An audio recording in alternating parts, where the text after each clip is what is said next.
দ্রৌপদী যখন উচ্চস্বরে আর কোনো উপায় না দেখে যখন ভগবান ভগবান করে চিৎকার করছে, হে কৃষ্ণ তুমি তোমার কৃষ্ণার সম্ভ্রম রক্ষা করো, তখন কিন্তু অমনি করে বস্ত্র আসতে শুরু করলো।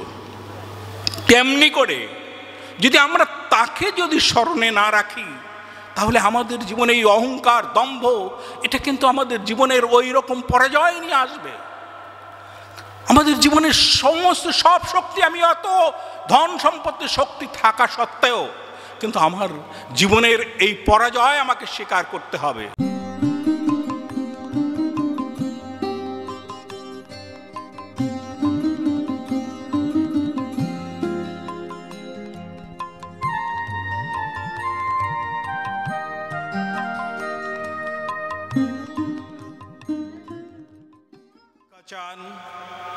মানুষের দরবারে প্রেম ভিক্ষা করেন, সেই প্রেম ভিখারি ব্যথাহারি পরম প্রেমময় পরম দয়াল নররূপে নারায়ণ যুগ পুরুষোত্তম শ্রী ঠাকুর অনুকূল চন্দ্রের রাঙা রাতুল চরণে জানাই শত সহস্র কোটি প্রণাম।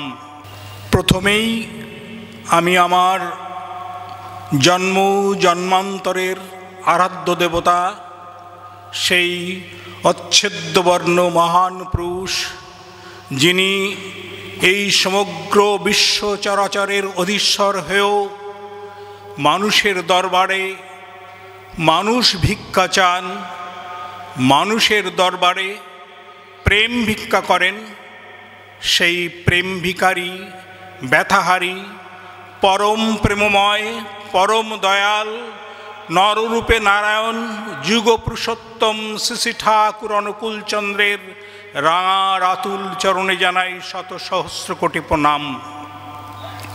আজকের এই অধিবাস অনুষ্ঠানের উপস্থিত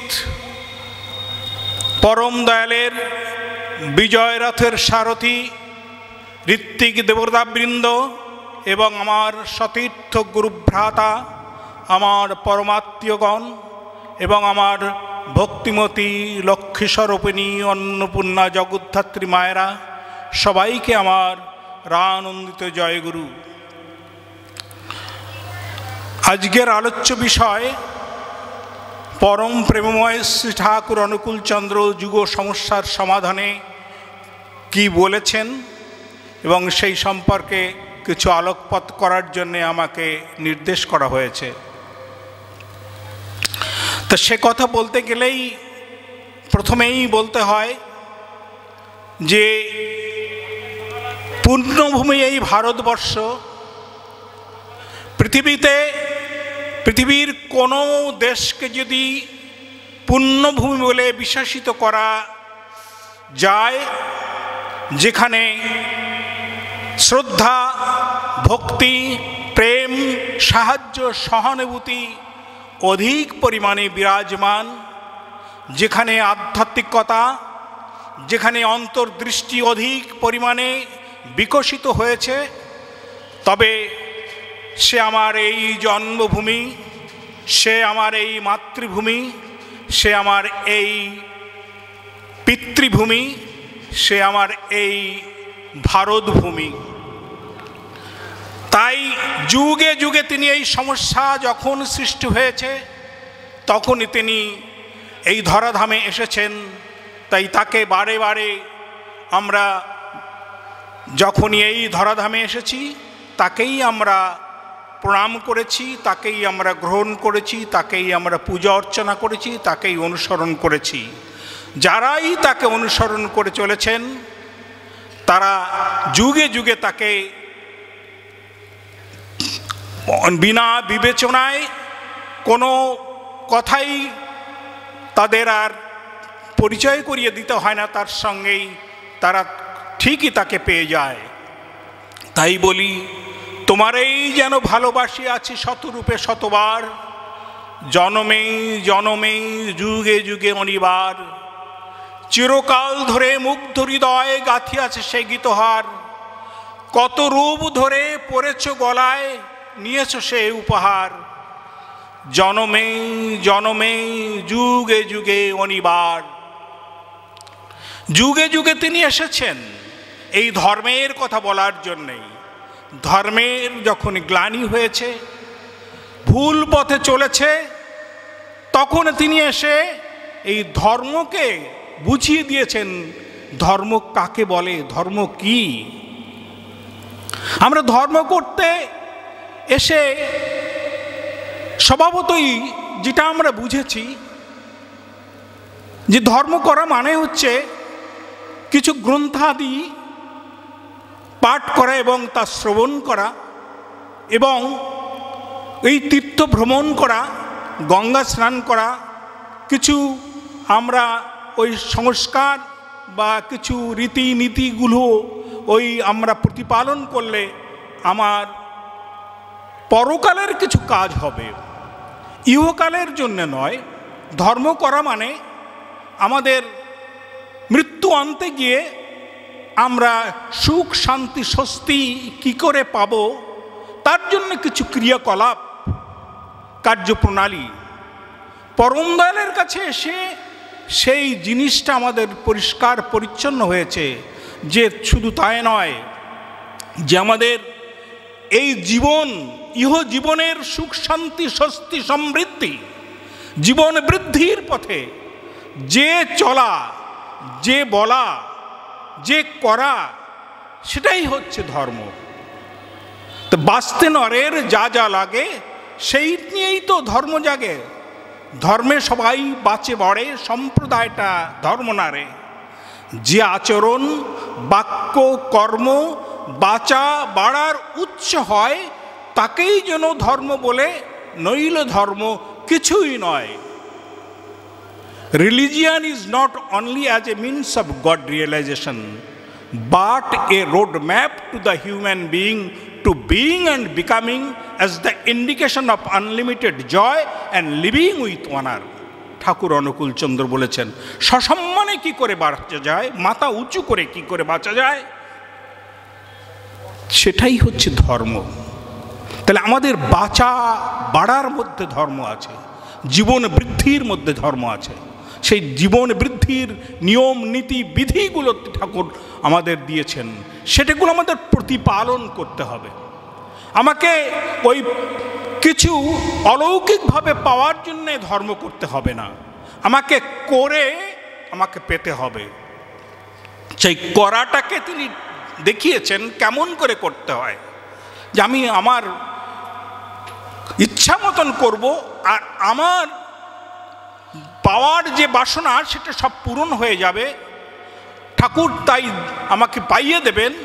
ঠাকুর অনুকূল চন্দ্র তা বলেননি, পরিষ্কারভাবে বলেছেন, দেবতার কাছে মাথা খুঁটিস, ফাঁকি দিয়ে বাগাতে মাল। ঠাকুর কি তোর এতই ব্যাকুব, ফাঁকি থেকে নয় সামাল? তিনি বোঝেন না?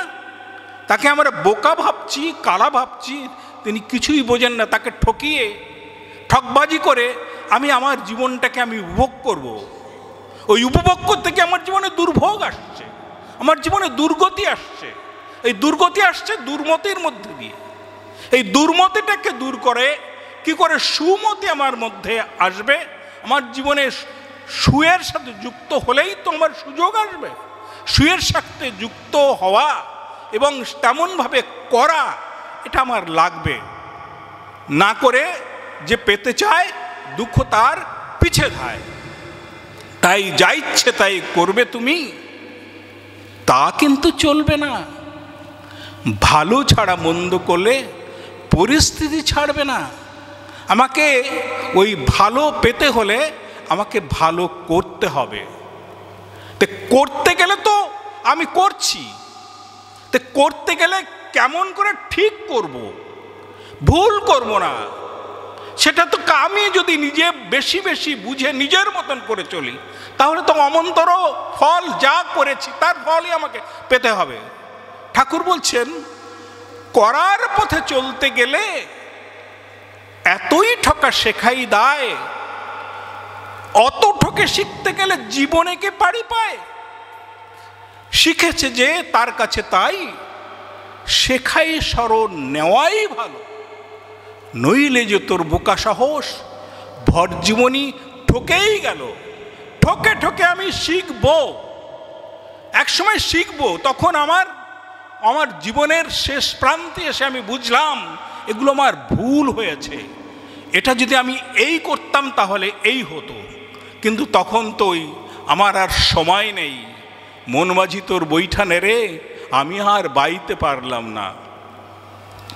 তাই আমার সেই সময় থাকতে সেই এমনতর মানুষকে অনুসরণ করতে হবে, যে মানুষকে অনুসরণ করে আমার জীবনে সাফল্য আসবে। আমার জীবনে এমনতর একটা পরামর্শদাতা দরকার, আমার জীবনে এমন একটা উপদেষ্টার দরকার। সেই উপদেশটা যদি ঠিক না হয় তাহলে কি হয়? কুরুক্ষেত্রের যুদ্ধে আমরা কি দেখেছি? এই দুর্যোধনের, কৌরবের সব রয়েছে, অত শক্তি সামর্থ্য সব কিছু রয়েছে। দ্রোণাচার্য, ভীষ্ম, কর্ণ সব বীর যার পক্ষে রয়েছে, জয় তো তারই হওয়ার কথা। পরামর্শদাতা ছিল কে?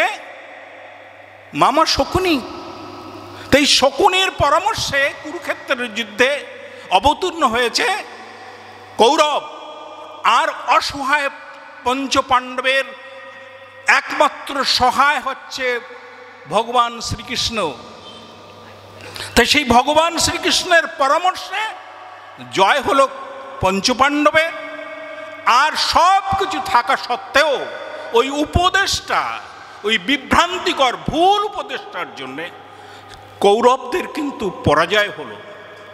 তো এই যে আমাদের জীবনে প্রয়োজন, ওই যে তাকে দরকার, সেই পরম প্রেমময় যখন তিনি আসেন, দিক দিশারি যখন আসেন, পথ দেখাবার জন্য যিনি আসেন, জীবনকে সফল করার জন্য, সার্থক করার জন্য যিনি আমাদের হাত ধরতে চেষ্টা করেন, সেই বিপাক পথে হাত ধরে যে চলার কায়দা জানিয়ে দেয়, গুরু বলে জানিস তাকে, তাকে পেলে নাইকো ভয়। এই যে গুরু, তাকে আমাকে হাত ধরতে হবে, তাকে ধরলে আমার জীবনের সফলতা আসবে, সার্থক হবে, আমি জয়ী হতে পারব। তাকে আমি যদি অহংকারের কষ্টি পাথরে আমি যদি তাকে চিনতে না পারি, বুঝতে না পারি, তাহলে কিন্তু আমার জীবনে ওই পরাজয়টাই হবে। এই অহংকার ছিল। উদ্ধব জিজ্ঞেস করছেন ভগবান শ্রীকৃষ্ণকে, হে কেশব, তোমার সহায়তায় যে এই পঞ্চপাণ্ডব জয়লাভ করলো, তাহলে কেন ওই পঞ্চপাণ্ডব পাশা খেলায় হেরে গেল? আর সেখানে দ্রৌপদীর এই এমনতর একটা এই সম্ভ্রম নষ্ট করার মতন একটা পরিবেশ সৃষ্টি হলো, তুমি তখন তাকে সাহায্য করলে, কিন্তু কেন সেই পঞ্চপাণ্ডব হেরে গেল? পাশা খেলায় কেন হেরে গেল? আমার জবাব চাই। বলছেন যে উদ্ধব, তুমি একটু ভালো করে অনুধাবন করো যে যখন পাশা খেলায় কৌরব জানে, দুর্যোধন জানে সে পঞ্চপাণ্ডবের সঙ্গে জিততে পারবে না, তখন সে কি বলেছিল? যে আমাদের হয়ে আমার মামা শকুনি পাশা খেলবে। আর এদিকে পঞ্চপাণ্ডবের কি বলল? যুধিষ্ঠির কি বলল? পাত্তাই দিল ভগবানের কথা তখন আর মনে নেই। তার অহংকার যে আমার সঙ্গে এরা কি করবে, এরা আমার সঙ্গে কোনো রকমেই জিততে পারবে না। এই অহংকারে কিন্তু ভগবান শ্রীকৃষ্ণের স্মরণই নেয়নি, নিজেরাই পাশা খেলতে নেমে গেল। আর মৃদু মৃদু হাসছেন ভগবান যে দেখো, আজ আমার কথা আর মনে নেই, এই অহংকার, এই দম্ভ। ফলটা কি হলো? পাশা খেলায় হেরে গেল। আর দ্রৌপদীর তখন ওই সম্ভ্রম নষ্ট করার মতন পরিবেশ সৃষ্টি হলো। দ্রৌপদী যখন উচ্চস্বরে আর কোনো উপায় না দেখে যখন ভগবান ভগবান করে চিৎকার করছে, হে কৃষ্ণ, তুমি তোমার কৃষ্ণার সম্ভ্রম রক্ষা করো, তখন কিন্তু অমনি করে বস্ত্র আসতে শুরু করলো। তেমনি করে যদি আমরা তাকে যদি স্মরণে না রাখি, তাহলে আমাদের জীবনে এই অহংকার, দম্ভ, এটা কিন্তু আমাদের জীবনের ওই রকম পরাজয় নিয়ে আসবে। আমাদের জীবনের সমস্ত সব শক্তি, আমি অত ধন সম্পত্তি শক্তি থাকা সত্ত্বেও কিন্তু আমার জীবনের এই পরাজয় আমাকে স্বীকার করতে হবে। এই যে একটা কথা আছে, iron is more strong than any others materials except his own rust. লোহা এত শক্তি, তাকে নষ্ট করার কোনো কিচ্ছু নেই, পারবে না নষ্ট করতে, কিন্তু তার নিজের যে ওই যে মরিচা তাকে কিন্তু নষ্ট করে দেয়। আমাদের জীবনেও যে এই যে মরিচার মতন এই অহংকার দম্ভ যদি আমরা দূর করতে না পারি, আমার মনটাকে যদি অমনি করে কলুষিত করে রাখি, আমরা যদি ওই ভিতরে যদি পরম প্রেমময়ের প্রেম যদি আমার ভিতরে না জাগাই, তাহলে আমার মধ্যে হিংসা, বিদ্বেষ, লোভ, লালসা আমার মনটাকে ডাস্টবিনে পরিণত করবে। ডাস্টবিনে দুর্গন্ধ হয়। আমাদের মনটাও যদি অমনি করে কুচিন্তা, কুভাবনা, কুকর্ম দিয়ে আমার মানব জীবনটাকে আমি যদি ভরপুর করে রাখি, তাহলে কিন্তু আমার অমনি করে আমি সেই কুরুক্ষেত্রে সেই আমার হৃদয়টাকে আমি কলুষিত করলাম।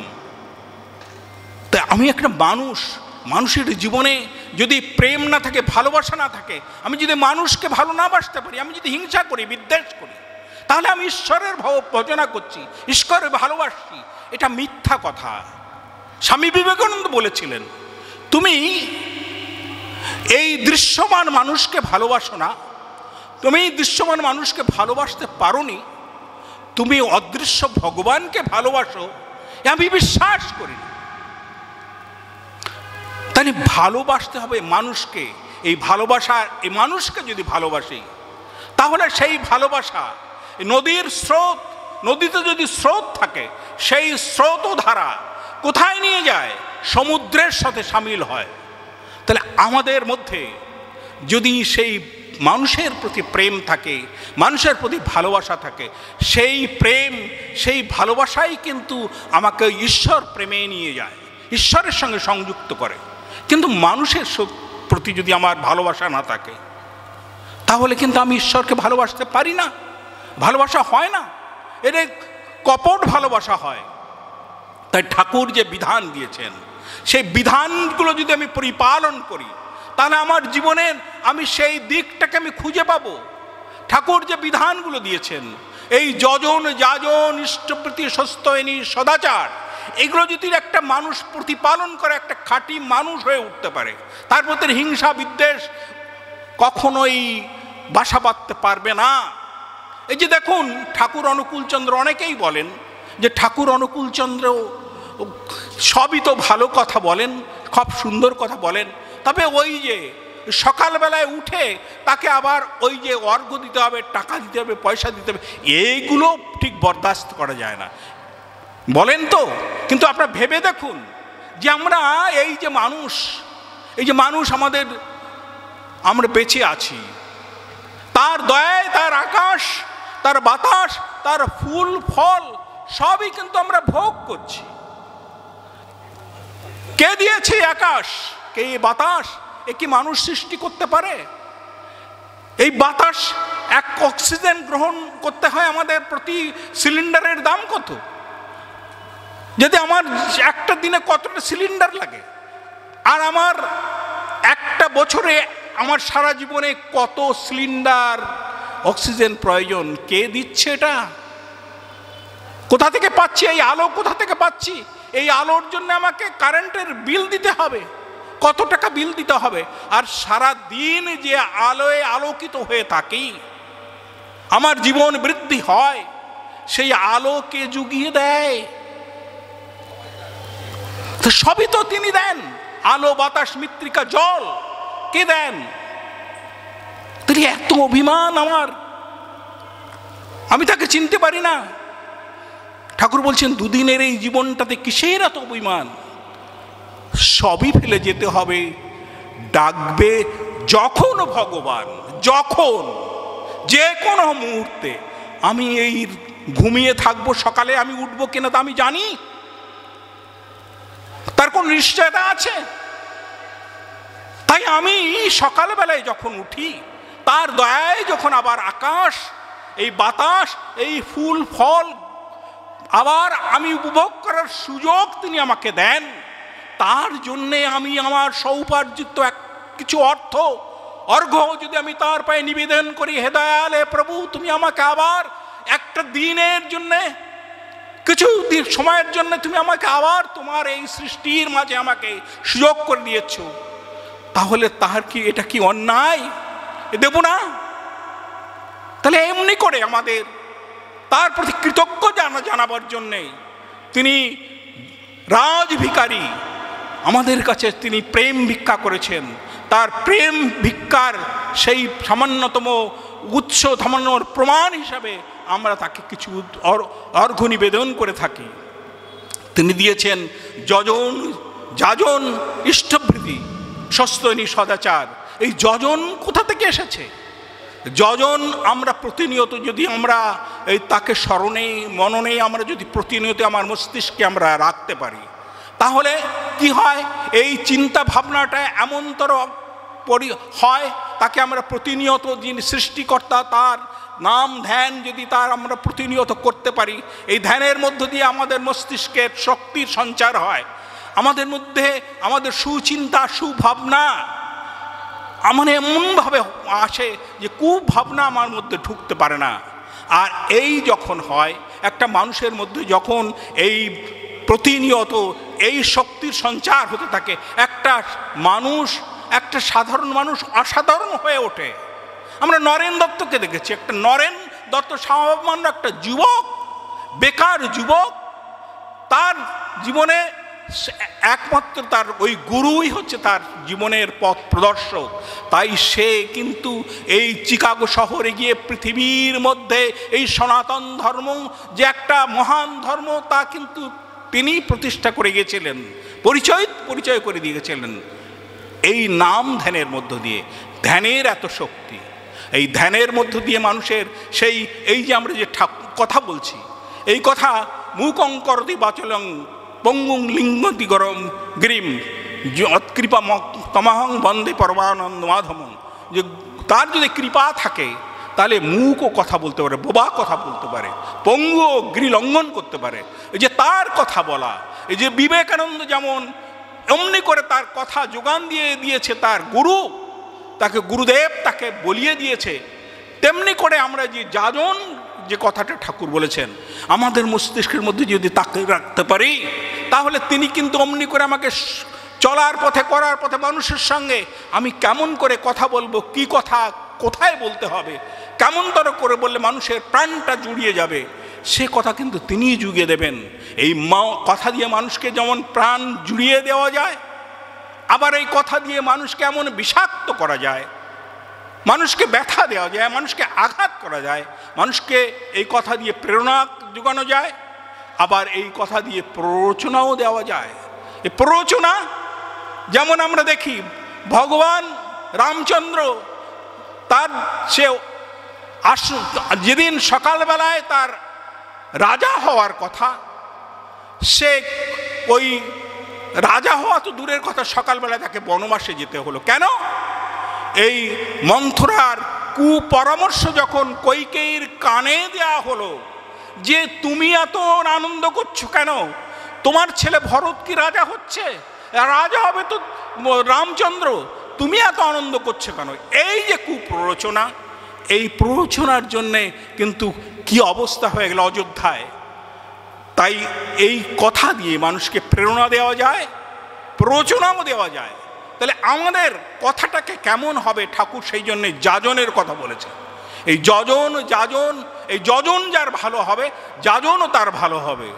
একটা সভায় সেদিন উপস্থিত হওয়ার কথা, স্বামী বিবেকানন্দ বক্তৃতা করবেন, সে সভায় প্রচুর মানুষের উপস্থিত, ভক্তবৃন্দ উপস্থিত, সেখানে স্বামীজি উপস্থিত হতে পারছেন না।